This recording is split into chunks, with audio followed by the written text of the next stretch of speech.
আর কোনোদিন আমরা যদি চাই এই লাশের চেহারা দেখতে কোনোদিন কেউ পারবে না। এজন্য আপনাদেরকে বলে যাই, আমাদের দাদা ছিল, আজকে আমাদের দাদা দুনিয়াতে নাই। আমাদের নানা ছিল, আজকে দুনিয়াতে আমার নানা নাই।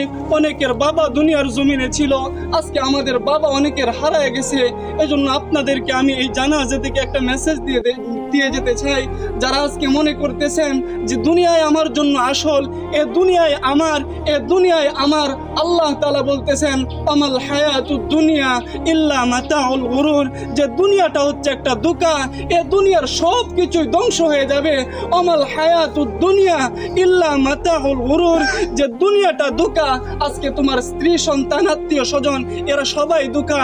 এজন্য মুহতারাম হাজরিন, দুনিয়ার মুখ থেকে আজকে আমরা আমাদের চেহারা, আমাদের দিল, আমাদের কলব আজকে আমরা আল্লাহর দিকে ফিরাইয়া দেই। যে জিন্দেগিতে যত গুনাহ করছি, আজকে এই জানাজা থেকে আমরা প্রতিজ্ঞা করতে চাই আর গুনাহ করব না। যেই কবরে আমাকে যেতে হবে, সেই কবরে আমাকে একা থাকতে হবে, আর গুনাহ করব না। এই প্রতিজ্ঞা করে যদি আমরা এই জানাজা থেকে যেতে পারি, ইনশাআল্লাহ এই জানাজা আমাদের জন্য সফলতা বয়ে আনবে। সুবহানাল্লাহ। কথা লম্বা করার কোনো প্রয়োজন নেই। অনেকেই আত্মীয় স্বজন আছে, তারা কথা বলবেন। এই জানাজাই হচ্ছে আমাদের জন্য সবচাইতে বড় সবক, কথা ঠিক না? আল্লাহ তাআলা আমাদেরকে যে কথাগুলো বলছি সকলকে বোঝার তৌফিক দান।